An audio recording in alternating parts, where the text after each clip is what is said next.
Добрый день, друзья! Добро пожаловать на кухню умелой хозяйки. Приготовим вкусный мягкий пирог с очень сочной начинкой на сковороде без духовки.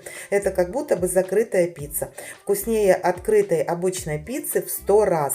И духовка не нужна. Прекрасный рецепт, когда нет возможности ею воспользоваться или вообще в принципе духовки нет.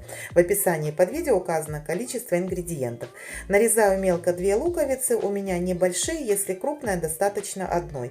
И буду обжаривать на разогретом растительном масле до золотистости и приятного аромата. И теперь в начинку пойдет абсолютно все, что есть под рукой. Любая колбаса, сардели, сосиски, все то мясное, что не хотят доедать и остается в холодильнике. Нарезаю мелкими кубиками и отправляю к поджаренному луку. Все это перемешиваю и пускай жарится, пока дальше буду готовить следующие ингредиенты. Я также хочу добавить сюда сладкий перец красный. Я очистила от плодоножек, от семечек и нарезаю мелко. Вообще, в принципе, в начинку пойдет что угодно. Грибы, шампиньоны. Очень вкусно готовить этот пирог, пиццу, например, с фаршем, с любым, тоже поджарить на сковороде. В общем, друзья, тут ваша фантазия и все, что у вас есть под рукой. Помидоры я заранее залила кипятком. Так прекрасно от них отходит кожица. Все вырезаю, все, что мне не нужно, внутренности, и нарезаю мелкими кубиками. И тоже буду добавлять в сковородку. Все это тушу. В принципе, в начинке все практически готовое. Достаточно только вот поджарить лучок, чтобы был приятный такой аромат. И также буду использовать зелень. У меня здесь укроп и петрушка. Добавляйте опять же все, что хотите. Отправляю в начинку, перемешиваю. И соль, перец по вкусу, любые специи, все, что вам нравится, все сюда подходит. Все это перемешиваю, достаточно там 2-3 минут, и начинку выключаю, выкладываю отдельно в тарелку, пускай остывает. И буду готовить тесто. В миску разбиваю 2 яйца, добавляю сметану. Перемешиваю венчиком, взбивать не нужно. Также добавляю сюда пару столовых ложек растительного масла без запаха, чайную ложку сахара для баланса вкусов и еще немножко соли. Показалось мне мало. Тесто я буду готовить на сыворотке. Она у меня осталась от приготовления домашнего сыра. Ссылочку на этот рецепт я вам оставлю в описании к этому видео.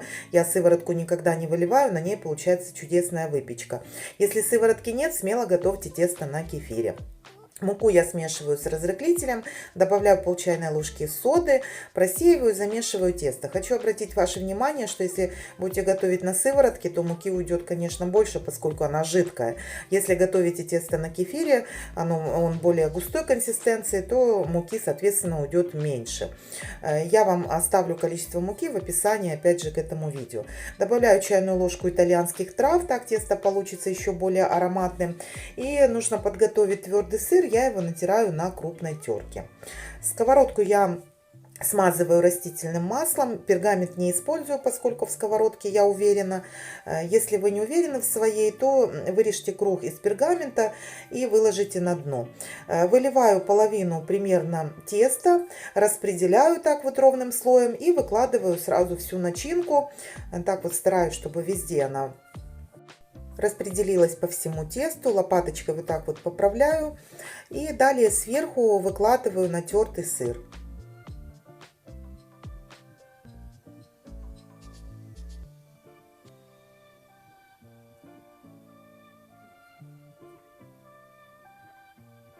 Выливаю оставшееся тесто. Нужно так, чтобы оно полностью покрыло всю начинку. Мне кажется, что я не совсем поровну разделила тесто, но ничего страшного. Лопаткой я вот так вот помогаю, поправляю, чтобы полностью начинка покрылась тестом.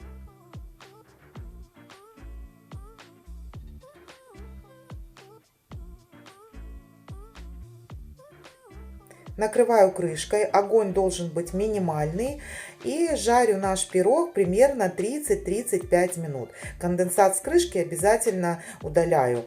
И потом я вот так вот лопаточкой прохожусь, накрываю отрезком пергамента, далее сверху поднос, переворачиваю. Все прекрасно отходит, как видите. И снова пирог возвращаю в сковородку. Все края пергамента я подворачиваю вовнутрь. Накрываю снова крышкой. Опять же удаляю обязательно конденсат. И жарю примерно еще 15 15-17 минут, можно около 20. То есть как хотите уже, чтобы пирог более так сильно подрумянился или меньше. У меня вот получилось так, что он сверху не совсем такой румяный, как низ, но он прекрасно приготовился. Я его выкладываю на поднос и сразу же в горячем виде разрезаю. Вот такой красивый он получается. Смотрите, как много сочной, вкусной начинки. В общем, это бесподобный пирог. И сам по себе рецепт, он беспроигрышный. Потому что, во-первых, в начинку можно использовать все, что у вас есть в холодильнике. Ингредиенты могут быть абсолютно любыми. Ну, а во-вторых, тесто тоже готовится, вы видели, буквально за 5 минут все перемешали и готово. А самое основное, что не нужна духовка. Это тоже немаловажно, потому что ситуации в жизни бывают разные. Друзья, жду ваших отзывов в комментариях. Благодарю вас за просмотр. Желаю мира и добра. Пока.